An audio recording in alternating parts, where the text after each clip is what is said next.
there's a point you can't even get any positive protect from it.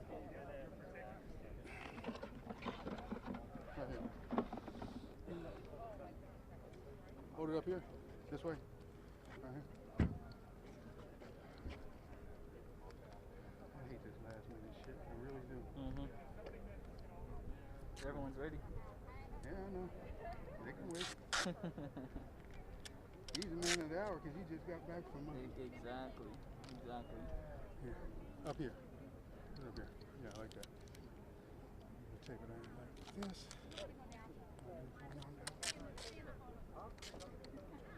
How you doing today? Good. Better. Much better. Much better? Yeah, just adjusting really. To everything, the feelings, everything. Yeah. Just being as calm as I can without being not turning around. too reactive. We good.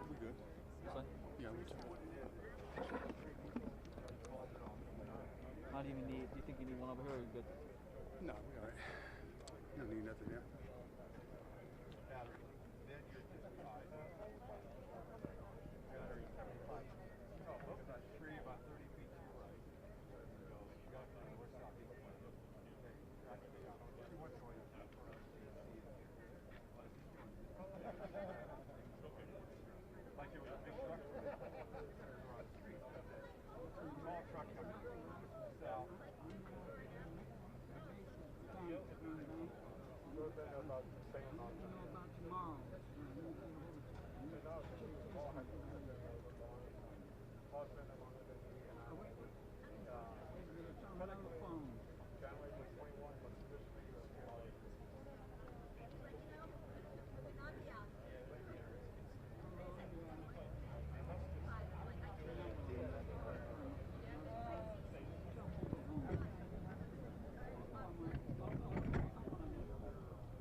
Can we move this?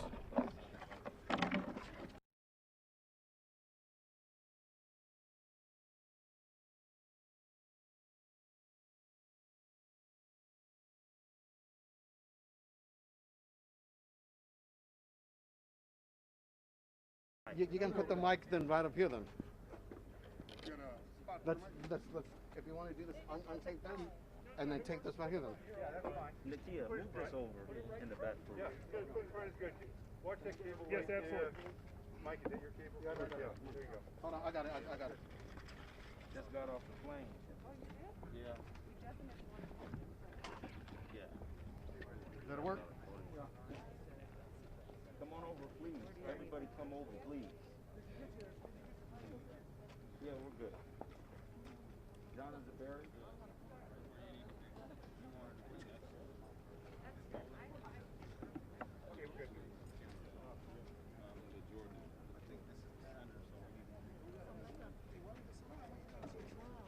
Put it under your phone. 2 minutes, maybe? 2 minutes, 2 minutes.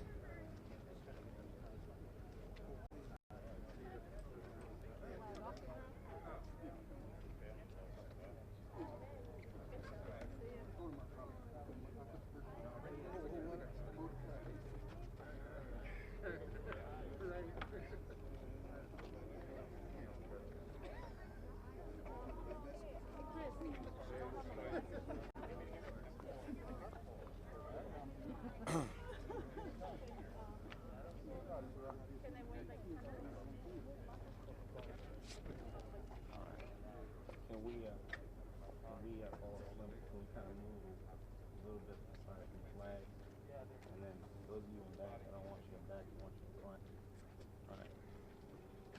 All right. Good afternoon. This is really weird. Is there any way we could put this next to this? No, we need it right underneath you, so we get good audio. Okay. Thank you. All right, no problem. Good afternoon. Thank you for being here. I am Reverend Shane Harris, the president and founder of the People's Alliance for Justice. The People's Alliance for Justice is a national civil rights organization founded to keep Dr. Martin Luther King's dream alive by taking direct action for all with a balanced standard of justice no matter what race, gender, criminal record, sexuality, or citizenship. I just got back to San Diego from Minneapolis, Minnesota, and I plan to give a report on that. I also will convey a message in regard to the announcement was just made that the three other officers that were a part of this killing and murder of George Floyd have been arrested, and we applaud the Minneapolis leadership. I was just there, and we saw the police chief, we saw the mayor, we've been on the ground with the activists, and we know that this is a big victory, but it is only a first step. With that being said, I'm going to begin by saying that we are represented here today by our great leaders across our region. I want to give honor to the elected officials who had the courage to come here today, because this is not a moment where we need elected officials in office who want to talk about standing with the black community and talk about reform without standing with those of us who are doing the work in the trenches, in the community, to address the crisis and the disproportionality in the black community. And with honor, we thank Council President of the San Diego City Council, George Gomez, for being here. We also, I'm asked that you hold your applause till the end. We also want to give credit to Mayor Alejandra Sotelo Solis, right? No, it's Vivian. Oh, I thought I saw the mayor of, oh, maybe I didn't. Sorry about that. San Diego City Council member Vivian Moreno, they kind of look alike with the mask on. I want to, no pun intended. I want to thank Jordan Marks here, who's here from the tax assessor's office, Stephen Whitburn, who's here, and also we're honored to stand and have joined with us Sam Nejabat and Marco Rabo, two major business leaders, humanitarians, who joined us in giving money to the family of George Floyd, and we thank them for their contribution. We also want to thank Donna DeBerry, the head of the San Diego Black Chamber of Commerce, the Central Black Chamber of Commerce, Francine Maxwell, the president of the local NAACP, and the COO, the Chief Operating Officer of the San Diego Urban League, Mr. Al Abdullah, and they will all speak shortly. With that being said, I'm going to begin by saying that this is a very important moment in the defined history of our country in regard to where we must go moving forward. Following the egregious killing of George Floyd, it is very clear to all of us that we now must make the steps necessary to stand up and to organize toward reform. The buildings that you see behind me have been burned down by those who in fact do not represent the black community and in fact do not represent black leadership in this region or in this country. And I want to immediately at the outset of this news conference say that we do not back up or support the looting and rioting that is going on. It was in 1967 at the University of Minnesota that Dr. Martin Luther King said, how ironic, that rioting is the language of the unheard. But let us make no mistake about it. He was talking about black rioters who were in fact angry and frustrated because for over 400 years in America, black people have been ignored in this country, even though they built this country, even though we built this country. And the harsh reality is that the looters and the rioters who have been doing this across the country, most of which are not African American, and do not know the pain of this family, or like the brother of Alfred Alongo who's here, Mr. Apollo Alongo, who's going to speak shortly, they do not represent these families' pain, misery, or grief. And so I want to immediately say that this convening was called because we must give direction of where we are going in regard to reform and in regard to moving forward in America, in particularly in regard to our African American communities. I was in Minneapolis, Minnesota, and met with local activists there, spoke to the attorney for the family of George Floyd, and spoke with the brother of George Floyd, Terrence Floyd. And many of you saw us standing there with him. We made a contribution to the family toward their cost. We supported the local activism on the ground. And we were also able to meet with local activists in regard to AB 392, which we passed here in California. And we were a part of that in our work with the family of Stephon Clark in Sacramento, the People's Alliance for Justice. The work that we have been doing on reform must be where the media and our political leaders point to, not to the looting and rioting that is only a distraction to the purpose of this community and the needs that we have moving forward. So today, you will hear from some very strong African American leaders who will tell you what importance it is going to be in regard to where our communities must go as an African American community economically, on a public health angle, and in particularly within police reform. There are two pandemics plaguing the black community. One is racism and one is COVID-19. And we have had enough for over 400 years of being ignored in this country. We do support the peaceful protest, and they will not stop on our watch. Finally, I'll say to you before I introduce our next speaker, we are sick and tired of elected leaders who only want to talk a side of our community, but not stand with what they see as radical. But I want you all to know today that we are not the radical leaders. We are the channeled leaders who know how to shift the temperature and know how to give guidance to the future of where we must go. The organizations you will hear from today represent nearly 75% of Black San Diego. Make no mistake about it, these are the regional and national civil rights organizations. The Black Chamber, the NAACP, the People's Alliance for Justice, and the National Urban League of San Diego County. We know there are other community groups out there, and we acknowledge that this will be a fight that we must take up with them as well. But these are the groups that represent the coalition of most of San Diego's black San Diego.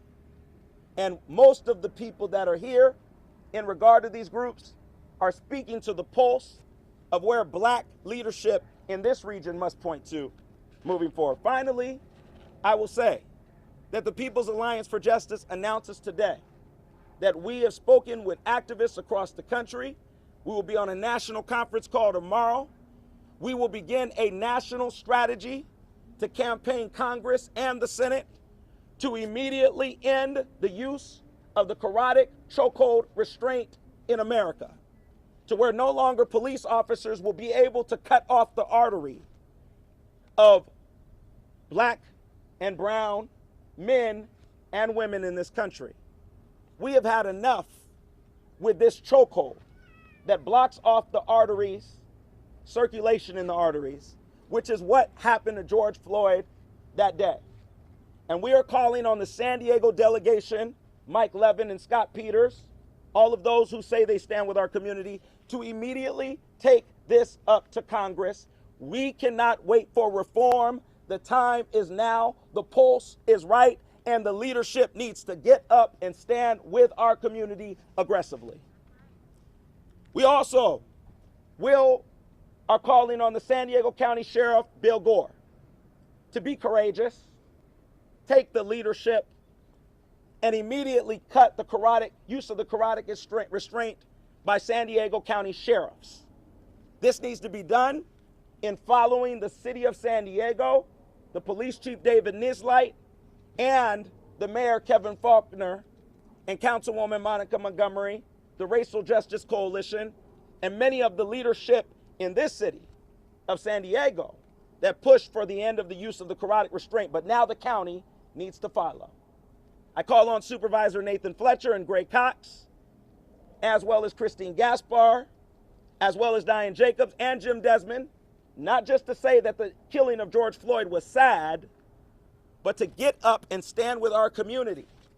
We gotta ask ourselves, why are they not here today?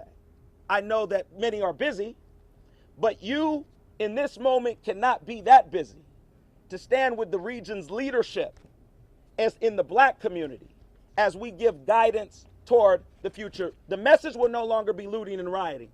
The message will be progress and reform. And today is that day that we talk about where we are headed. At this time, let us welcome the first speaker of today's press conference.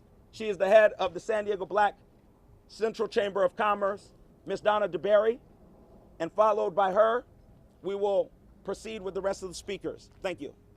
Shane, for planning purposes, is anybody from the city of La Mesa or the La Mesa Police Department here with you today? Let me say this. I have spoken with the city's leadership in La Mesa. I've spoken with the police chief. I've spoken with City Council Member Colin Parent and Dr. Keela Weber. The mayor, I believe, was at the forefront of asking everyone not to attend this press conference. And I want to be clear to the city of La Mesa and to this mayor that if you don't stand with our community, you are saying that you don't care about progress. Because you could talk all day about reform, it's just yapping. It does not create progress if you don't work with us, who are the leadership in this town, in this county, in this region, who will bring reform forward. You could talk reform all day, but why weren't you here to stand with us, being that you had the most egregious of situations in the last few days with several things happening, including an African-American young lady who was shot in the head with a rubber bullet. So to me, for you not to be here, you are saying that you don't care about reform. You are saying that you only want to do lip service, but you don't want to do real service of standing with our community. Donna DeBerry. Good afternoon, everyone. Central San Diego Black Chamber of Commerce stands proudly here today. I want to say that our crisis will not dilute our vision. And I want to start out by saying, right now, we are at a critical pivot for the black community as it relates to our health, our businesses, and our livelihood. Many of us are experiencing uncertainty and discomfort than we've ever felt before. And our lives have been dramatically changed. And we are at the beginning of questioning, asking ourselves of what is it going to take to weather this storm. We're wondering if we will be able to continue to hold on until change finds its way to us. But together, as all of the people who are behind us and in the community, our community leaders, our business owners, we have an incredible window of opportunity, almost more than any other time in history, to respond, to reopen, and to rebuild our businesses and our community. I want to start by telling you that San Diego's County minority-owned businesses have been disproportionately left behind in grants, loans, and financial help. And it is so important that as we talk about reopening and rebuilding, that we make sure that our minority-owned businesses do not be left behind. We need to think about how are we going to flatten the economic curve. There is an economic disparity curve that exists, and providing financial support to minority-owned businesses will create this economic stimulus that we so lack for so many years in our communities. I want to tell you what we're doing. The San Diego County's 3 largest ethnic chambers, the Black Chamber, the Hispanic Chamber, and the Asian, have come together. We're known now as the as the Strategic Alliance of Ethnic Chambers. And together, our goal is to represent the interests of minority-owned businesses in San Diego County. We want to make sure and ensure that small businesses are equipped with the resources and technical assistance necessary to be successful. Because if the businesses don't exist, the community dies too. So it is critically important. We presented a memo, a plan to the San Diego City Council and the mayor that lays out a plan to support historically underfunded and underrepresented businesses most impacted by COVID-19. And in a strong display of unity between the 3 chambers, we represent over 90,000 businesses countywide. And so this proposal really identifies glaring disparities in the disbursement of federal, of state, and of local funds. If you think about this, 95% of Black-owned businesses nationwide were denied PPP. 91% were denied of Hispanic and Latinx community were denied PPP. We're sitting here with a crisis on top of a crisis. And so if you want to see our county economically recover from this current pandemic and all the things that are going on, we must approach this whole thing with an equity framework. Not equality, but an equity framework. And every community has its own needs. So we need the mayors, the council members, and the board of supervisors, regardless of political affiliations, the various segments of the communities that they represent, to show a united front with the Strategic Alliance and ensuring that our economic recovery is equitable and flattening the economic disparity curve that's right here in San Diego County. The last thing that I want to say is we've also created this community alliance that Reverend Harris spoke about as it relates to the different organizations, the Urban League, the NAACP. Everyone is coming together because we know that if we don't have the united voice, it's division. And so what we don't want is this division. We want a united front and a united voice. The last thing I want to say is that the San Diego Black Chamber, we've created a grant fund. It's time. We can't wait for the city, the county, the federal government to make this happen. So we now, effective next week on Monday, we will have a grant fund where minority-owned businesses can apply for grants and for funds to help reopen and rebuild their businesses. And we are going to ask so Grant Makers is the one who is going to be administering this fund. But what we're going to ask is our businesses, our donors, the cities, the council members to donate money into that fund so that minority-owned businesses can have the money to reopen and rebuild their businesses. Thank you very much.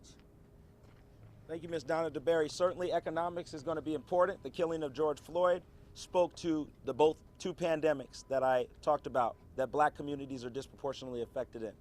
At this time, let us hear from the San Diego City Council President, Georgette Gomez, and we thank her for her consistent leadership in our region.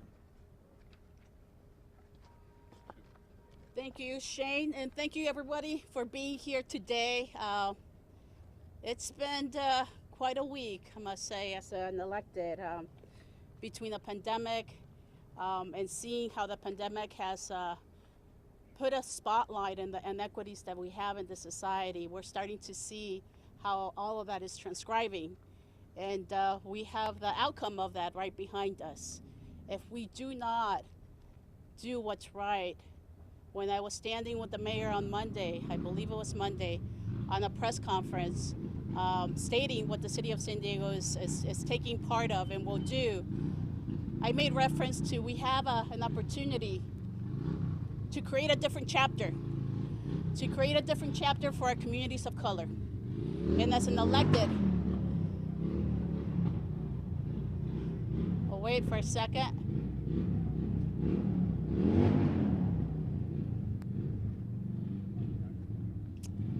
And as an elected, a woman, a queer woman of color, I can tell you that I'm here as an ally for the African American community, but it's more important that we stand as electeds and show what we're going to do. So thank you so much, Shane, for allowing me to be here and standing with the community today, demanding change and being part of that change. We need to change at all levels of government, federal, state, and local. We are angry. We're hurting and we're tired. On Sunday, I went down to witness for myself the intersections between police and the protesters, our community members, to see if I could be of help and be a bridge. It showed me that we have a lot of work to do. Earlier that day, I began talks with the mayor, Mayor Faulkner, and my colleague, Council Monica Montgomery, about taking fast action. By Monday, we were ready to announce. Watch the mics, you're blocking all of our mics. All right. By Monday, we were ready to announce with Police Chief Nislight that officers in San Diego will no longer be allowed to use the karate restraint on our people. Tonight and tomorrow night, San Diego Community Review Board and Police Practices and our Citizens Advisory Board on Police Community Relations will be holding emergency public meetings on how to improve the relationships between the community and the police and how to strengthen police de-escalation policies. This is the kind of quick action we need to see across our region and across this country. We also need to see real commitment and real investment in the quality of our life in our communities where residents of color live. You have my promise that I will be there, always. Be there by your side, fighting for change until everyone is treated equally with the respect and dignity that we all deserve. And as I stated before, this is not just about policy reform, but it's also to ensure that we are investing resources to our community. So it is proper to say that the call out to shift resources to our underserved communities, to the businesses that haven't had equal support by government, we need to do different and we need to do better. And I'm committed in making sure that that happens. I already started talking to the mayor and making sure that we do much better. And we have a great opportunity right now because we are in the midst right now in adopting the budget for the city of San Diego. So we need to put those resources in the communities that deserve it the most, and I will continue to fight for that. Thank you once again. Thank you, Council President Gomez. At this time, we're going to hear from the COO, the Chief Operating Officer of the National Urban League of San Diego County, and followed by him, we will hear from San Diego City Council District 8 Council Member Vivian Moreno. Good afternoon, everyone. My name is Al Abdallah, and I am the Chief Operating Officer of the Urban League of San Diego County. The Urban League stands in solidarity with People's Alliance for Justice, the NAACP, Council President Gomez, Council Member Moreno, to affect change in San Diego County, and the country. We're in the midst of two crises here. We have COVID-19 that is ravishing communities of color. And I just want to read you a statistic from county website. As of June 2nd, 8 a.m., the 4 populations that have been most adversely affected by COVID-19, number 1, Hispanic or Latino. Number 2, American Indian. Number 3, African American. Number 4, Asian. That's from the county. This pandemic is disproportionately affecting people of color in this county. The Urban League's mission is to serve those that have been historically underserved and underrepresented. These communities of color, and again, we stand in solidarity. We have a crisis that we need to address. People are hurting. People are out of work. People are seeing loved ones who've been affected by COVID in the hospital. People have been sequestered. And on top of all of this, they witness an actual murder of a black man in Minneapolis, Minnesota, who is crying out to an officer, "I cannot breathe. My stomach hurts. My neck hurts." Calling for his mother, who is deceased. That officer did not care about that individual. He snuffed the life out of him because he dehumanized him. Did not see him as a human being. Did not see his life being worth living. The black community is tired. Quite frankly, tired. Tired of the disproportionality. We're asking for equity. We're asking to be treated as human beings. We're asking to be given a seat at the table. It is time. So the Urban League, NAACP, People's Alliance for Justice, we want to work with our elected officials. We want to make a difference. But again, I will speak for myself. I am tired of taking phone calls from individuals in the county saying, "Urban League, what are you going to do? How many more men are going to be killed who are unarmed, who are restrained, who are planted face down? When is it going to stop? We have sacrificed for this country since day one. Black Americans have served in every single conflict in the history of this country, have received Congressional Medals of Honor, have died in battle for this country, only to come home and be treated as second-class citizens. That has got to stop. We are either going to learn to live together as a human collective, or we're going to perish together. So I really hope that our elected officials sincerely take a close look at the proposal that was submitted to them by Donna DeBerry and the other presidents of the chambers, and get the necessary funds into the communities of color to help bridge the gap, to bring us back from the brink. People are hurting. They want change. They do not want hollow talk. This is the time. This is an inflection point for our country. Make no mistake about it. We can make a difference, all of us. Not just people of color, but we need white Americans to step up and say, you know what, I've had enough.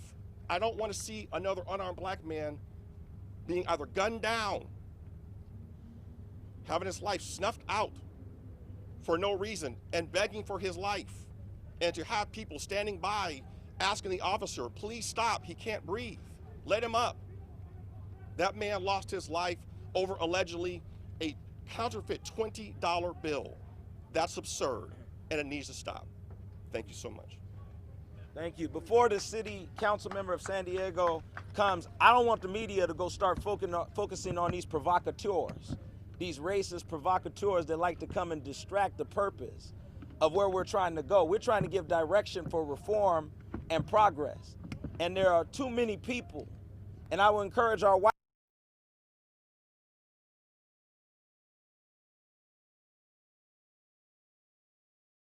I just wanted to make that clear. We are here to give direction. This is about some distraction. Let us welcome the San Diego City Council member of District 8, Vivian Moreno, for her courageous leadership.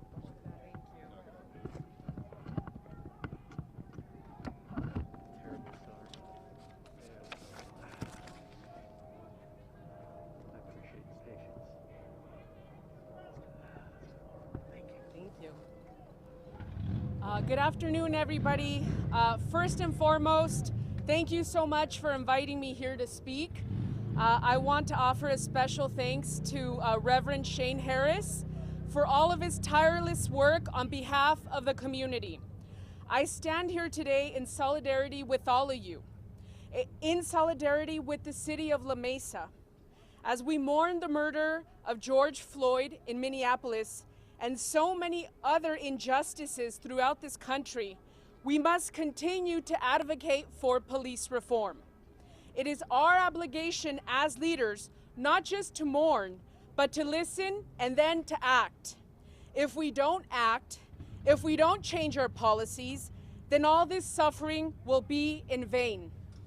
The good news is that change has already begun. Last year, Assembly Member Shirley Weber passed her landmark bill, AB 392, that reformed law enforcement's use of force standard for the state of California. On Monday, Chief David Nislight announced that the chokehold will no longer be used by San Diego police officers. This is an excellent, long overdue first step, but there needs to be more. Accountability for law enforcement is more necessary than ever. That's why I support the Independent Commission on Police Practices Charter Amendment for the City of San Diego, and I look forward to placing it on the ballot in November. I also renew my call for a comprehensive de-escalation policy and training for SDPD. I will continue to support the reform efforts of my colleague, Monica Montgomery, and the work of the Public Safety Committee. Please join us in this effort. Only by working together can we affect real change. Thank you. Thank you. Thank you. At this time, let us welcome I believe I'm looking for Francine Maxwell, the head of the NAACP of San Diego. Let us welcome her at this time. Thank you, Shane. Good afternoon. My name is Francine Maxwell. I serve as the president of the NAACP San Diego branch. We stand in solidarity with our coalition. San Diego NAACP, as you know, we have 6 game changers. The 6 game changers will help change this nation. The NAACP is the oldest, the boldest, the baddest civil rights organization that there is. And so we stand in solidarity. We appreciate Chief Neslight's first step. But we're looking for more action. We're looking for our elected officials to be bolder than they've ever been before in 21st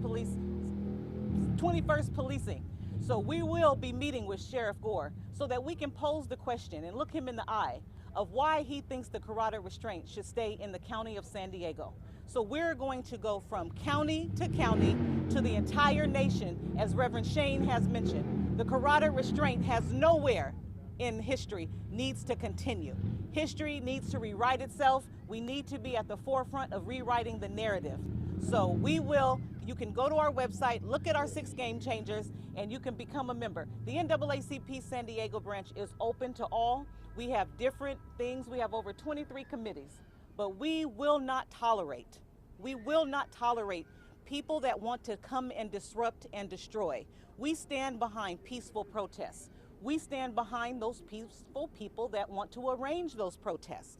We stand ready, one phone call away. We have attorneys that have already contacted NAACP that will be reaching out to those members of our county of San Diego that have been illegally detained by overzealous police officers that decided to use bullets that were wrapped in rubber. That's exactly what they were. They were bullets wrapped in rubber.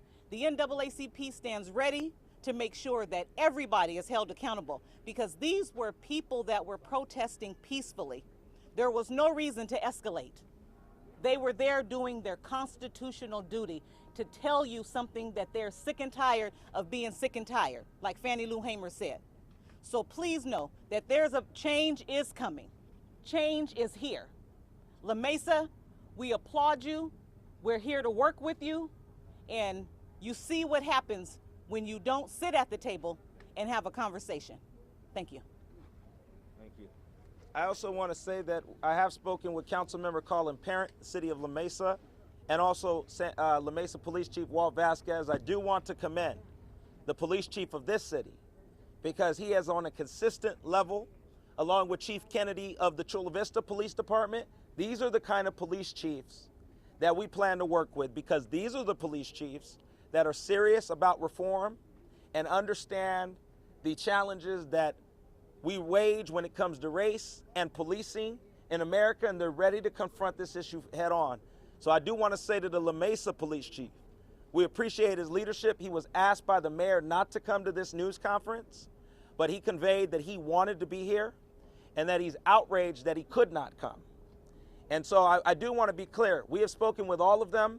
We have pushed for the video to be released of the incident that happened here at the Grossmont trolley station of the young man who was, in my perspective, illegally detained and profiled. And I understand that there will be an announcement today, and we will wait till that at 4 p.m. But we thank the leadership of La Mesa Police Chief Walt Vasquez. At this time, let us welcome, in 2016, there was a major police shooting that rocked the country. Just like Stephon Clark, just like George Floyd, that has been a part of this consistent call for change and reform. And we're proud to have stood side by side with the family of Alfred Alongo. I started that fight with a previous organization that I once led, and now as the national founder and president of the People's Alliance for Justice, we're continuing to stand with these families and fight for them. So make no mistake about it. I'm still rolling with the family of Alfred Alongo, just like I've rolled with all the other families in this county and in this region who have been have lost their loved ones to unjust police shootings. Let us welcome the brother of Alfred Alongo, Mr. Apollo Alongo, and let's give him a big hand for being here. Thank you. Appreciate that. Thank you very much, Rev. I appreciate that. Thank you, everybody, for being here today. Oh, my goodness. It's 4 years in the future, and I find myself standing in the same place, dealing with the same emotions, trying to make sense of it. Because truthfully, I still can't. It's difficult to process it. It just lingers, and it continues to go as time floats along. But deep down inside, we try to find a little bit of comfort into fighting, just to stand up and fight for what we truly believe is right, to be able to speak out with our actions, which some call protesting. It's very unique in this situation because I remember 2016 when Reverend Shane and I were together here planning marches and executing marches. A lot of violence was not a part of what we did. It was not even an issue. We knew deep down inside that for what we had to get across, we had to do it with the platform that had been built for us many years prior. And we sat together many times and we had this conversation. And it just seemed as if there was no negativity in our hearts, even though we were dealing with the immense pain, pressure, and anguish, frustration that this kind of situation boils out of people. It's the first time I've seen this behind me. I don't know what to make of it. I really don't. I wish I could tell you, but I really don't. I can't say I'm satisfied something got burnt. I can't. Doesn't make me feel any better than when I was marching, because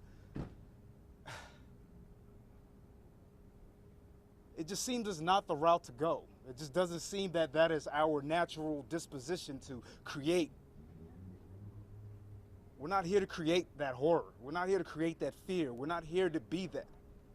We're here to absorb it and have the strength. God wouldn't put us in a place to take all of this if we were the ones that were supposed to create it. So yes, we take it. And we try our best to use peace, to speak the language that's unspeakable, which lies within us. There's a lot of emotion. I know everybody is feeling it, no matter where you're from, what background, what race, from Indian, Asian, white, black, rich, poor. Just listen to your heart. Listen to your soul. That's all you gotta listen to. If it wants tyranny, then you know where you stand. If it wants peace, you know where you stand. I know where I stand. I think I demonstrated it to everybody along with Reverend Shane Harris and everyone else that marched all over. I'd like everyone to stay strong and try to stick with us through this. As you witnessed earlier, there will be those who come and try to incite some kind of energy of negativity just so that it can bring out something within us to say, yeah, that's them, that's the bad guy. All we want is peace. Thank you.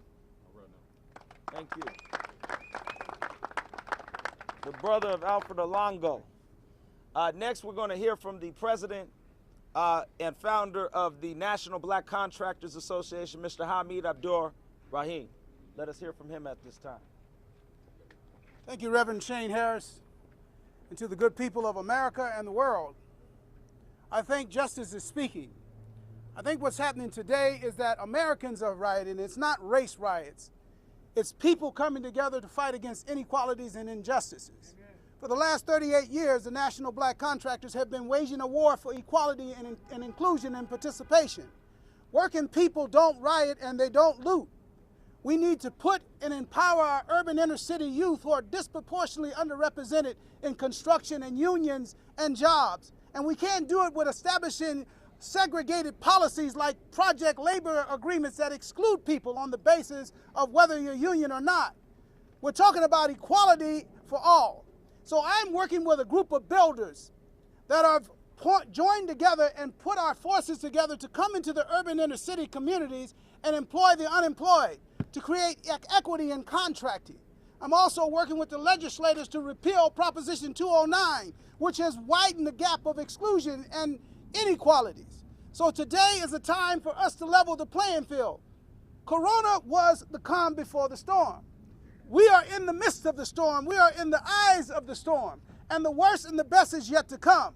It's about what we do. The 10% African Americans that are demonstrating in these marches are not looters. We are known for making noise. We are known for pounding sand, but we're not known for being professional arsonists. That's right. We're not known for being professional looters.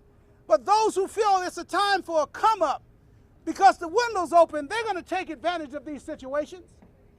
But the point of the matter is that our young people are tired and they're not going to live like we did under the foot of Mr. Charlie. I'm sorry, the white man is no longer in charge. America is in charge. And it's a new day. So the time that we're standing on and the shoulders that we're standing on, galvanizing our forces with leaders from the urban community to say that we don't come to you as your enemy, but we come to build peace. We got walls such as you can't feel free to go out in Santee and Lakeside and El Cajon because you know that those are places that you're subject to lose your life. When we're dealing with segregation in this city, you wouldn't welcome in La Jolla, Del Mar, or North County. So this is time for us to come together and say, how do we right these wrongs once and forever? Yeah, we know about 400 years of slavery and injustice. But the reality of it is that after we get through pontificating and talking about how bad things are and how we're going to do better, are we going to do better? Thank you. There was two business leaders in the city of San Diego who stepped up for the family of George Floyd. And we're going to hear from these two business leaders. They're Chaldean leaders who have said over and over again that the Chaldean community and the black community must be hand in hand, pushing for progress and reform together. We wanted them here because their leadership has been tremendous. They are what you call intersectional leaders. And we will work with those who want to work with our community. We stand with the indigenous for 400 years. We've stood with the immigrant community. So those communities that want to know how they can support us, come stand with us. They put up their money where their mouth is. And Marco Rabo and Sam Nejabat are going to come now as they matched a contribution that helped us to make that contribution to the family of George Floyd. Mr. Sam Nejabat and Mr. Marco Rabo.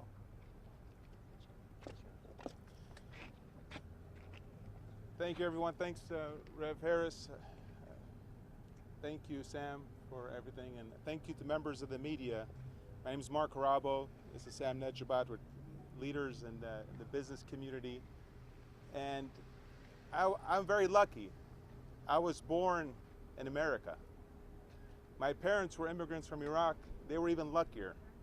So one thing that we don't want to lose sight of, at least for me as a first-generation American, is how lucky we all are to live in America.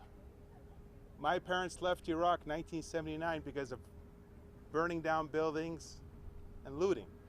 And never in my wildest dreams would I ever think that we're going to speak in front of a burned down building in America.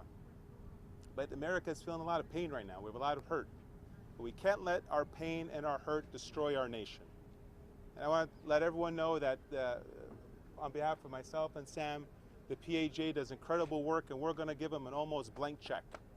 That you could do any work you want to do so long as it's nonviolent, as long as it's protesting, as long as it's reform. Because everyone's in it, we're all in it together. We're not fighting.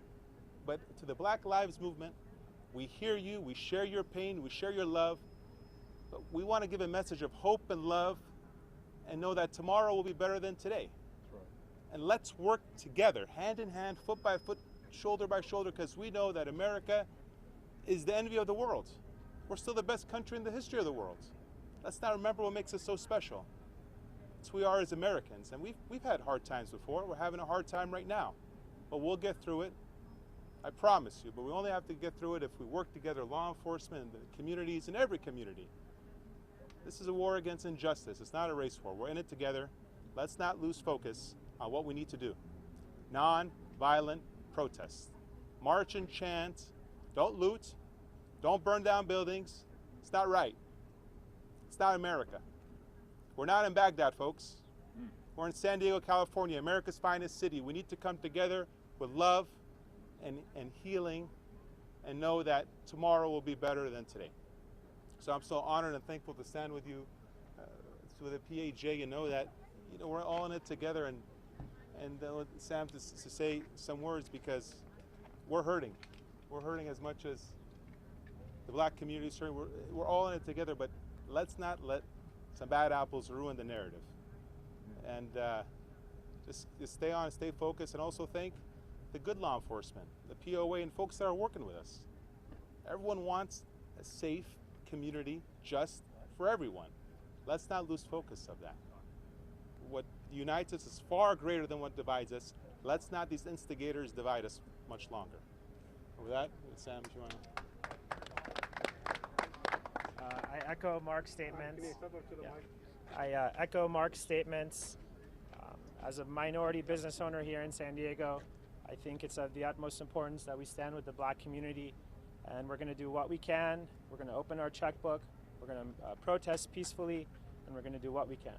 So thanks for your work, Rev, and thanks for everyone here. We're going to stand with you. Thank you. I'm going to say this in closing, and we're going to take questions. A few things that people need to understand of what they can do. People have been asking, what can we do? We have a crisis in this country that we must address. I want to say to our white allies, our brothers and sisters who want to stand with our community, one of the best things I think that you can do, or a few things. I think one, yes, marching with us is cool. Standing with us is cool. But where you can, speak to those in your race who you see are confronted with bigotry and racism. Speak directly to your people and tell them this is not okay. This is not the America we are. We are an America that is a part of all sectors, everybody standing together, not a divided America. President of the United States just a few days ago said, when they loot, we shoot. No. No, actually, that's not the way it goes, Mr. Trump. And so we need leadership on a national level, federal level, state level. Second thing I want to say is the governor, and then, well, also to our allies. There are civil rights organizations like the People's Alliance for Justice, the NAACP, the Black Chamber, the National Urban League, that you can join and become a part of. Make a contribution to these organizations who do this work of confronting racism, police reform, the economic disparities every single day. When this crisis is over of George Floyd, we will still be here because of the work we do. When the media is gone, we will still be here because it's the fight we wage. So that's what I would say to our allies. Secondly, the governor said just the other day, our great governor Gavin Newsom said, it is not black people's fault that this is going on, that these buildings have been burned down. It's not black people's fault. It's the system. America, our government, it's time to confront yourself and look yourself in the mirror. It's time to look deep within to see that you have failed over the last 400 years, particularly for black people in this country who built this country. And so if you really want to reform, if you really want to build bridges between police and community, you've got to come out to where we are. All around the country, we see police taking a knee. That's cool. It's a symbolic stance. But how about taking a knee and putting your weaponry down? Putting your weaponry down and being connected to those in our communities. We need leadership. This is why we are seeing what we're seeing with these buildings burned down, because there's a lack of leadership. But enough is enough. Finally, we must push for real policy change and reform. If you want to loot, join the movement for reform. Join us in our fight for economic justice. Join us in our fight for reform in the policing department. We have a lot of work to do. I talked earlier about the need for Congress to immediately implement federal law and take it to the Congress and take it through the Senate and put it on the president's desk that ends the use of the carotid chokehold restraint in America. No longer should we ever see another black man like Eric Garner or George Floyd die because somebody simply puts their knee or their hands or their arms around the neck of somebody and cuts their arteries off. That is wrong. That is wrong. George Floyd's arrest should not have been a death sentence. But for far too long, we have not addressed reform. We've had great lip service, but we have not taken action. So to our white allies and to our legislators who want to go do policy work, join our movement for reform. Let's do something this time. Because the longer we go and you don't stand with us, the longer we will see the divide in this country get larger and larger. And the more we will have a problem coming back together. And the governor put it perfectly. It's not their fault. It's not black people's fault that this is happening. It's our fault. It's the government's fault for failing these people, for not organizing and supporting their initiatives. We attend immigrant marches. We attend marches for the women, our women's marches. I've been out there. We've been allies with the immigrant community. We go stand with you. Where are you when it's time to stand with us? We need you on board. We cannot do this without you. So what I would say to those who are out there who are saying, what can I do? We just gave you some clear direction. But looting and rioting in our name and trying to steal our message is going to divide this country more and make racism and bigotry go deeper and deeper and deeper, and we will never get to the problems being solved. And I'll say to our police departments, I was in Minneapolis, Minnesota. I was on the ground. I saw it firsthand.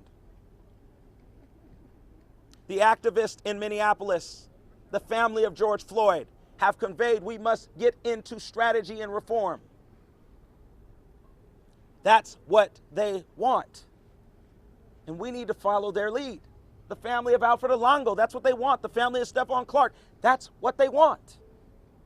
Let's join that movement. It's enough is enough. Black men should not keep dying in this country to police brutality. And our legislators, local, statewide, countywide, nationally, continue to do nothing but provide lip service. So where is Nathan Fletcher today? Where is Gray Cox? Where is Christine Gaspar? Where is Diane Jacobs? Where is Jim Desmond? Call their offices and make sure that they're pushing for the sheriff to end the use of the carotid restraint in this county. That's an action that needs to happen immediately. Bill Gore needs to do that immediately. Enough is enough. Jonathan Coronel, Alfred Alongo, James Lacey, these are the deaths in this county that this county is responsible for. And if we don't address ourselves, America, then we will continue to fail the people that we speak to represent. Joe Biden said it very clearly. I have to commend his recent speech. He hasn't been so on point, but this speech was. When he said what he said the other day, I felt that. We need Democrats and Republicans and our elected leadership saying stuff and doing stuff that we can feel, and do it with us. I'll take questions at this time.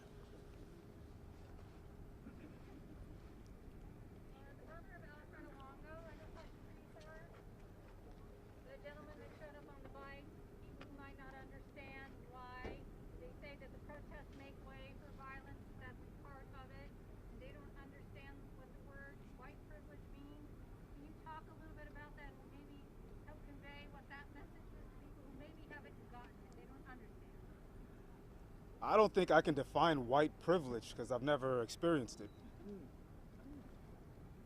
But help the community that doesn't understand why the protest, and how they link it together. Try to explain the need for that a little bit in your heart. Explain the need for what? For the protest, for help. Do you feel the protesting? There's people questioning why protest. You don't need to. It's self-explanatory. They don't get it. Help them get help. I'm asking you, how do people get that? That is something that I do not have an answer to. I'm sorry. I can claim to, but if you don't get it, then maybe change your news network. I don't know. That's just the honest truth. I could come up with all kind of stuff and try to tell you things, but the honest truth is I can try to walk your shoes, but the information I give you is not going to be exact. It's not in your heart, just like a man behind me said. So. Sure. Let's welcome Sarah Jacobs, the Congressional 53 candidate who's here with us today. Thank you. Thanks for coming, Sarah. Hi, of course. I'm so happy to be here standing in support of all of the activists who have been working on this issue for so long, and I'm so glad that so much of this energy has brought attention, and that I really do think because of what we're seeing right now, we are going to have a change in policy, and we're going to be able to pass national legislation on the carotid artery restraint, on chokeholds, on so many of these issues that we know are important.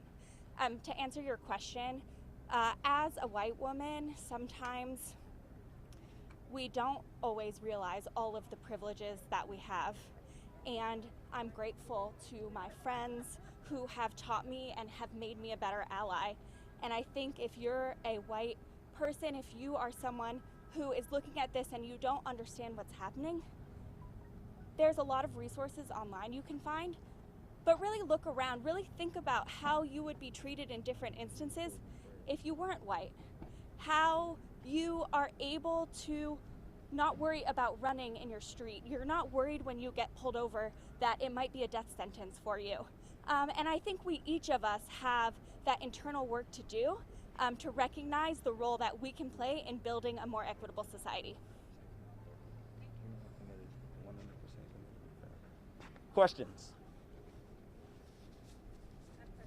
Yes. You mentioned you're working on talking to Bill Gore to end chokehold restraints in the county. He didn't take my call, but we're reaching out to him. What are you going to do to try and make that happen with the Sheriff's Department? Well, we're starting a calling campaign, I believe tomorrow morning.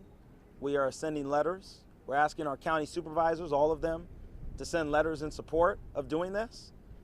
I think the definition is there. The city of San Diego did it.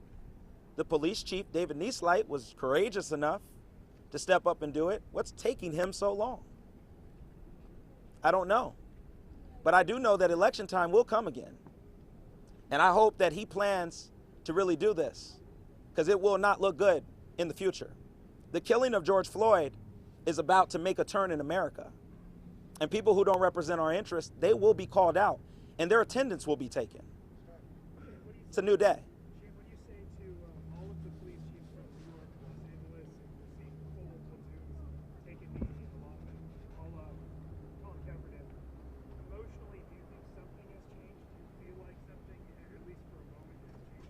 I think in some police chiefs' minds, something has changed. I don't think taking a knee defines an exact change, because you're taking a knee with guns, with all kinds of cargo.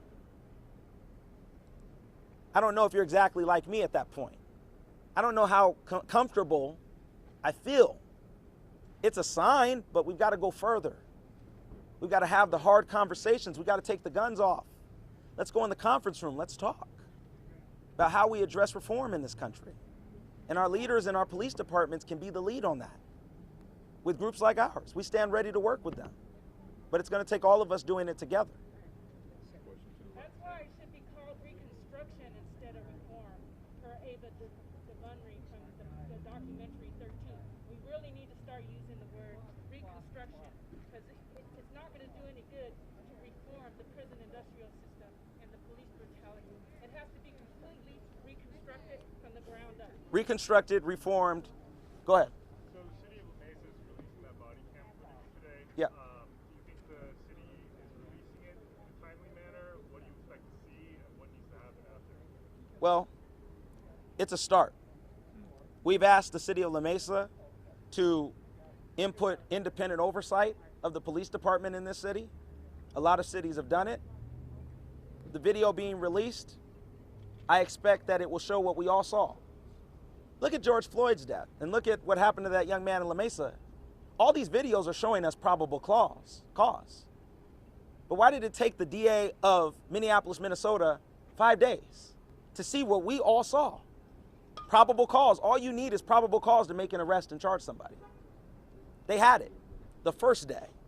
So what I see is a lot of times these DAs and police chiefs and cities, they don't have any independent oversight, and they don't want to organize strategy in regard to when you see probable cause, make the action.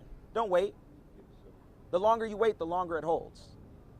So we all saw probable cause in that video at Grossmont, the trolley station, and it was very clear to us that they were arresting this young man for something he did do. And we're asking the district attorney of this county not to charge this young man. We're asking for the charges to be dropped. Don't just call out that it was an issue, La Mesa. Call for the charges on this young man to be dropped. He does not deserve to be charged. What should happen to the officer? I think that the officer needs to be fired. I think what we need to start seeing is what we saw. It should just be a killing. It should be any misconduct by police. If you can't do the job, let somebody else do it. Let the good cops do it. Let's get this thing right. But to keep people on staff and on employee status who do not care, who don't want to create reform, it's going to keep taking us backward. They need to start cutting these officers. You want to be a rogue cop, be rogue outside of the department. Let the good cops do the good work. Questions? Finally, let me say this. As we move forward, we're asking our elected leaders, we're asking those protesters, join us in our movement. We need you. I've been with the family of George Floyd. I've been back in Minneapolis for 5 days. The cry is the same everywhere nationally. We need reform, and we need you to join our movement for reform. Please, we need your help. Protesting, rioting, looting is not enough for us. This is the black leadership speaking up today. We're giving guidance.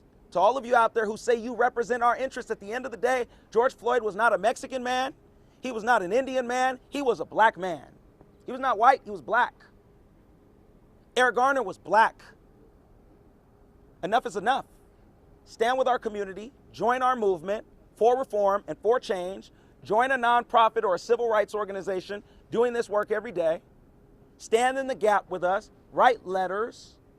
Make phone calls. Call your inner racism out in your race when you see it. Stop picking your favorite black people. We're all good. We're all chosen. You don't get to decide whether Shane or Francine or this one or that one, I'm going to work with this one. You got to work with all of us. We are all on the same page. That's why we did this today. We're not disengaged. You don't get to pick your favorite black people. We are the black community. We stand in the gap. We are the leaders, and we will continue to fight for the reforms that are necessary. So if you really stand with us, get into our movement, follow our lead, and join our movement for reform and for change, because we cannot afford to let the message get off of focus. The message shouldn't be looting and rioting. It should be reform and progress. Where are we headed? What are we going to do? Countywide, citywide, countywide, statewide, and nationally. Shane, the biggest root. Come on over. If you think about what the biggest root cause of all this is economic stimulus in our communities. And if we don't have that, that is what is destroying. That is what is keeping the protesters, the demonstrations. It's been 400 years. We were promised many things from the government, and we got nothing. And so I agree with you. This really is, there is Gil Scott-Heron talks about the revolution will not be televised. Well, the revolution is televised. And if you're serious about being a part of what Shane is talking about, put financial resources behind it. It is time for the government, it's time for the city and the county to put financial resources behind our community, behind our businesses, behind individuals, behind our health care, all the disparities that exist for our communities right now. And let me say this, I'm calling on Mayor Kevin Faulconer, effective immediately today. We've asked him, please delegate the CARES Act funding that the President of the United States sent you, $250 million, I think, some odd. Delegate a large portion to the African American community. If you really want to know how you can invest in the George Floyd movement, Mayor Faulconer, give some of that CARES Act funding to the black community. Don't just end the carotid restraint. Delegate the CARES Act funding to the community that's disproportionately affected by both pandemics, police brutality and COVID-19. That money was for COVID-19 relief. The black community needs that support. The Latino community needs that support. The Asian American community needs that support. Join this movement and make sure that a major portion of that CARES Act funding delegation goes to the communities disproportionately affected. That's how we can make reform. That's how we can make change. And obviously, let's push for that reform and legislative goals that we've shared today. Many of those that we've shared today. Any more questions? If none, thank you all for attending. And we're going to have a closing prayer from Dr. Linda Morton, and Pastor Dr. Linda Morton. Good afternoon to every one of you. Aristotle said something about challenging our anger. He simply says you must be angry with the right person, for the right purpose, in the right degree, and at the right time. And although many of us are hurting today, we must realize we must exercise emotional intelligence. So we're asking all that will join with us with a peaceful march for a people that will not give up. Their course is set, their vision is clear, and can only be altered by God.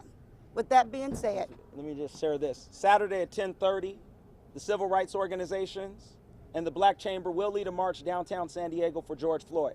We're going to show you how it's done. 10:30 a.m. Saturday morning. If you want to be there, call 619-354-8051. 10:30 a.m. we are holding a march for George Floyd downtown San Diego to the federal building where we will rally. We want change and reform. It's time to organize. Join our movement for change. 10:30 a.m., downtown San Diego, the Black Chamber, the PAJ, the Urban League, and the NAACP, along with our allies, we will lead a march at 10:30 a.m., downtown San Diego. And also, we are the Mercy House of Zion Solutions, where we house troubled young adults, mental challenges individual, and senior citizens and vets. We have not to this day received any of the funding. So with that being said, the word simply says that God bless America, as we pray. Land that we love. Stand beside us, Father, and guide us through the night with your light from above. Father, we ask you, Lord, to comfort hearts. And for all that are here today and all abroad, we ask you to give us intelligent response to what's going on. Father, we ask that you will comfort hearts of those that are bleeding, the pain, Lord, of the loss of a loved one. We ask you, Lord, for safe transitions, safe reforms, safe marches, Lord, that will bring about a great change to all that are bleeding right now. Bless all the American people, God. I ask you, Lord, to speak to our leaders, Lord, and let them know that how they act in Washington, D.C. is the environment that they send and the message that they send to our young people. So, Lord, we thank you today, for this opportunity to pray for this nation.